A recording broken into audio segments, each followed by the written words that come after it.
একদিন সব অবহেলা দ্বিগুণ করে ফিরিয়ে দিব। সব দাঁড়িয়ে থাকা, চেয়ার থাকতেও বসতে না বলা ফিরিয়ে দেব।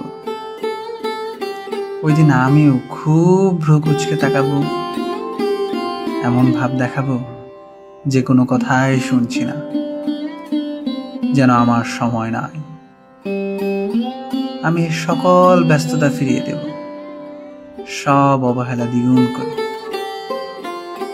একদিন আর কোথাও যাব না। আমার আমার কবরের পাশ দিয়ে তুমি ঠিকই হেঁটে যাবে, আমি আমি ফিরেও তাকাবো না। একদিন সব অবহেলা দ্বিগুণ করে ফিরিয়ে দেব, সব অবহেলা।